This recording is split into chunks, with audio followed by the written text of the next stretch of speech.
انسانی تاریخ میں میرا مطلب ہے اگر ہم عام طور پر سوچیں تو سب سے قیمتی ورثہ کون سا ہے؟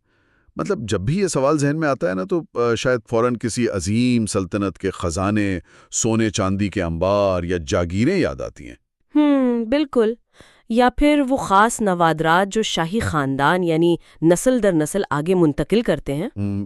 ورثے کو ہمیشہ ایک ایسی مادی چیز ہی سمجھتے ہیں جسے چھوا جا سکے یا تجوریوں میں مکفل کیا جا سکے۔ ہاں بالکل ایسے ہی ہے، جس کا باقاعدہ کوئی وجود ہو۔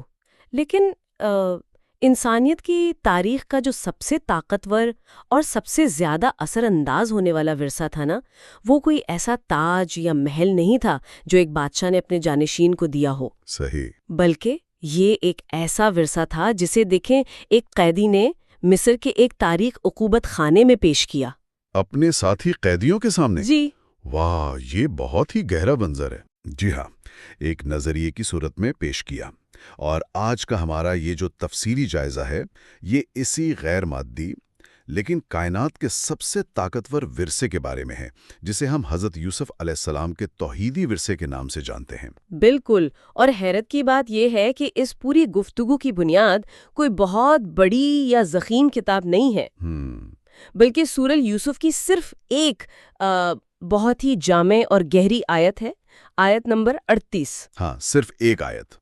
اور آج ہمارا مقصد یعنی اس سیشن کا مشن ہی یہی ہے کہ اس ایک آیت کی نفسیاتی، تاریخی اور سماجی تہوں کو کھولا جائے، تاکہ ہم جان سکیں کہ خالص توحید، خدا کا فضل اور یہ جو ہمارے انسانی رویے ہیں، یہ کس طرح ایک دوسرے کے ساتھ جڑے ہوئے ہیں۔ بالکل صحیح۔ تو اس منظر نامے پر اگر ہم غور کریں، یہ بلا شبہ بہت اہمیت کا حامل ہے۔ ذرا اس تاریخی اور نفسیاتی ماحول کا تصور تو کریں۔ ہاں، میں وہی سوچ رہی تھی، مصر کا ایک قید خانہ، جہاں مختلف پس منظر سے تعلق رکھنے والے لوگ ہیں، مایوسی کے شکار ہیں، معاشرے کے ٹھکرائے ہوئے لوگ موجود ہیں وہاں۔ اور یہ وہ لوگ ہیں جو اپنے حالات کے دباؤ میں آ کر مختلف طاقتوں یا وہموں کی پناہ ڈھونڈتے ہیں۔ بالکل، وہ چھوٹے چھوٹے خداؤں کی پناہ ڈھونڈتے ہیں، اور ایسے تاریک ماحول میں حضرت یوسف علیہ السلام ایک نہایت ہی روشن اور غیر متزلزل حقیقت بیان کرتے ہیں۔ وہ یہ نہیں بتاتے کہ ان کے پاس کتنی دولت تھی یا وہ کس دنیاوی مرتبے پر رہ چکے ہیں۔ وہ سیدھا اس نظریاتی بنیاد کی طرف آتے ہیں۔ جی، وہ بنیاد جس نے ان کی شخصیت کو اس کٹھن ترین وقت میں بھی ایک ناقابل تسخیر مضبوطی عطا کی تھی۔ قید خانے کی اس تاریکی میں ان کا یہ اعلان کہ ان کی اصل طاقت وہ نظریہ ہے جو انہیں ان کے آباء و اجداد سے ملا، یہ انسانی نفسیات کے لیے ایک بہت بڑا سبق ہے۔ صحیح۔ اور اسی اعلان پر اگر ہم گہرائی سے نظر ڈالیں تو اس آیت کے ابتدائی الفاظ کچھ یوں ہیں، وَأَتَّبَعْتُ مِلَّةَ آبَائِي إِبْرَاهِيمَ وَإِسْحَاقَ وَيَعْقُوبَ، یعنی اور میں نے اپنے باپ دادا ابراہیم، اسحاق اور یعقوب کے طریقے کی پیروی کی۔ وہ انتہائی فخر سے ایک خاندانی تسلسل کا ذکر کر رہے ہیں، لیکن اچھا ایک منٹ رکی، یہاں ایک بہت ہی واضح اور بظاہر نظر آنے والا تاریخی تضاد ابھر کر سامنے آتا ہے۔ وہ کیسے؟ تضاد کیسا؟ دیکھیں، اگر ہم تاریخ پر نظر دوڑائیں نا تو حضرت ابراہیم علیہ السلام کی پوری جد و جہد ہی اس بات پر کھڑی تھی کہ انہوں نے اپنے آباء و اجداد کے مذہب سے بغاوت کی تھی۔ ہاں، بالکل صحیح پوائنٹ اٹھایا آپ نے۔ انہوں نے تو اپنے دور کے مروجہ عقائد کو ماننے سے انکار کر دیا تھا کیونکہ ان کے آباء اور معاشرہ بت پرست تھے۔ لیکن دوسری طرف یہاں ہم دیکھتے ہیں کہ حضرت یوسف بڑے فخر سے اعلان کر رہے ہیں کہ وہ اپنے باپ دادا کے طریقے کی پیروی کر رہے ہیں۔ تو پھر سوال یہ پیدا ہوتا ہے کہ کب کسی روایت کی پیروی ایک عظیم ورثہ بنتی ہے اور کب یہ محض اندھی تقلید کہلاتی ہے؟ میرا مطلب ہے، کیا یہاں روایت پرستی اور ایک شعوری نظریاتی تسلسل کے درمیان کوئی فرق نہیں ہے؟ دیکھیں، یہ ایک نہایت ہی کلیدی فرق ہے۔ اس کو سمجھے بغیر ہم اس آیت کی روح تک نہیں پہنچ سکتے۔ اندھی تقلید وہ ہوتی ہے جہاں انسان محض ثقافتی دباؤ یا عادت کی وجہ سے وہی کرتا ہے جو اس کے باپ دادا کرتے آئے ہوں۔ ہاں، بغیر یہ سوچے کہ اس کی کوئی عقلی یا اخلاقی بنیاد ہے بھی یا نہیں۔ بالکل۔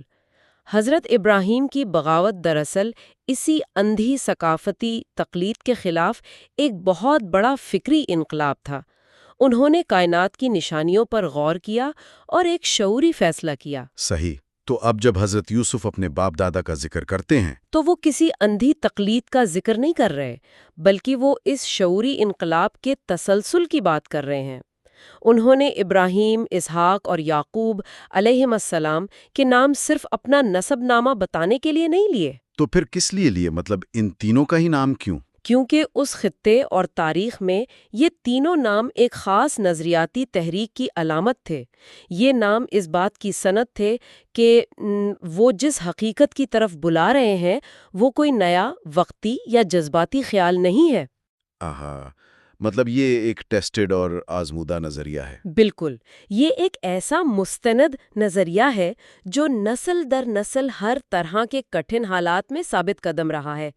یوسف علیہ السلام کا اپنے آباء و اجداد کا حوالہ دینا دراصل اندھی روایت پرستی کی نہیں بلکہ ایک روشن فکری روایت کی تصدیق تھی۔ واہ، یہ فرق واقعی بہت اہم ہے کہ یہ ثقافتی تسلسل نہیں بلکہ ایک شعوری اور فکری تسلسل ہے۔ جی ہاں۔ تو اب جب یہ ثابت ہو گیا کہ یہ ایک عظیم نظریاتی ورثہ ہے تو قدرتی طور پر ذہن میں یہ سوال ابھرتا ہے کہ اس ورثے کا بنیادی اصول آخر کیا ہے؟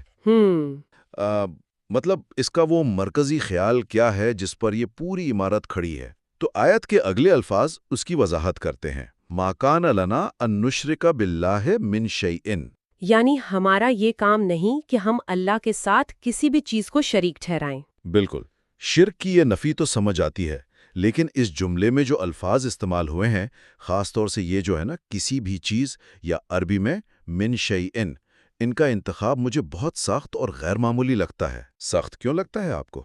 کیونکہ اس میں ایک بال برابر بھی استثناء یا مطلب گنجائش نظر نہیں آتی۔ اگر ہم اسے آج کی نفسیات، ہمارے روزمرہ کے رویوں اور ہمارے جدید معاشرے کے تناظر میں دیکھیں تو یہ محض مٹی یا پتھر کے بتوں کے سامنے جھکنے کی بات نہیں لگتی۔ اس اصول کا عملی اور نفسیاتی مطلب کیا ہے؟ مطلب کسی بھی چیز سے کیا مراد ہے آج کے دور میں؟ دیکھیں، اگر ہم اس کسی بھی چیز کے تصور کو واقعی سمجھنا چاہتے ہیں تو ہمیں سب سے پہلے یہ دیکھنا ہوگا کہ انسان فیصلے کیسے کرتا ہے۔ صحیح۔ جب ہم کسی چیز پر اس حد تک انحصار کرنے لگیں کہ اس کی وجہ سے ہم صحیح اور غلط کا پیمانہ ہی بدل دیں تو دراصل ہم اسے خدا کا درجہ دے رہے ہوتے ہیں۔ کیا بات ہے! یعنی ہم اسے اپنے اوپر حاوی کر لیتے ہیں۔ بالکل۔ پرانے زمانوں میں لوگ فصلوں کے لیے بارش کے دیوتاؤں پر یقین رکھتے تھے، لیکن جدید دور کے انسان کا المیہ بھی اس سے کچھ زیادہ مختلف نہیں ہے۔ آج ہمارا معاشرہ بظاہر بت پرست نہیں ہے، لیکن ہم نے کچھ غیر مرمی یعنی اندیکھے بت تراش رکھے ہیں۔ اندیکھے بت؟ جیسے نوکری چلے جانے کا ڈر؟ جی ہاں، کیریئر اور نوکری چھوٹ جانے کا بے تحاشا خوف، یا پھر معاشرے میں اپنا رتبہ یا سٹیٹس برقرار رکھنے کی اندھی دوڑ، لوگوں کی تنقید کا ڈر یا اپنی ذات کی انا اور خواہشات کی غلامی۔ تو یہ سب بھی بت ہے؟ بالکل ہے۔ جب ایک انسان کسی دنیاوی طاقت، دولت یا کسی با اثر شخص سے اتنا ڈرنے لگے یا اس پر اتنا مکمل بھروسہ کرنے لگے کہ وہ حق بات کہنے سے رک جائے یا کسی ناانصافی کا حصہ بن جائے، ہاں، تو وہ عملی طور پر اسی شرک کے دائرے میں داخل ہو جاتا ہے۔ اس آیت کا یہ حصہ کہ کسی بھی چیز کو شریک نہ کیا جائے، دراصل انسانی ذہن کو ان تمام اندیکھے خداؤں کی غلامی سے نکالنے کا ایک نفسیاتی اور روحانی آپریشن ہے۔ اور اسی لیے اس میں کوئی لچک نہیں رکھی گئی۔ بالکل، اس میں کوئی لچک اس لیے نہیں رکھی گئی کیونکہ جہاں تھوڑی سی بھی لچک دی گئی وہیں انسان کی کمزوری اسے دوبارہ کسی نہ کسی خوف کا قیدی بنا دے گی۔ واہ!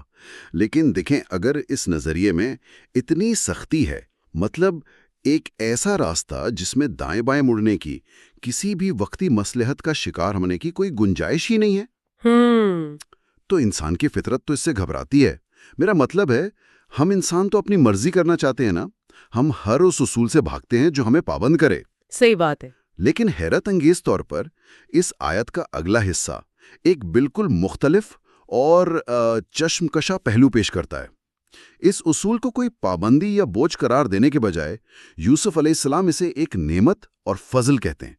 وہ فرماتے ہیں ذالک من فضل اللہ علینا وعلی الناس، یعنی یہ ہم پر اور تمام لوگوں پر اللہ کا فضل ہے۔ اب میں یہ سوچ رہا تھا کہ یہ کیسا فضل ہے جو بظاہر انسان کے راستے اتنے محدود کر رہا ہے؟ یہ ایک بہت گہرا سوال ہے۔ مطلب ذرا تصور کریں کہ ایک بحری جہاز گہرے سمندر میں خوفناک طوفان کے درمیان پھنسا ہوا ہے۔ رات کا اندھیرا ہے اور چاروں طرف خطرناک چٹانیں چھپی ہوئی ہیں۔ ایسے میں اچانک دور ساحل سے ایک لائٹ ہاؤس کی روشنی اسے ایک متعین راستہ دکھاتی ہے۔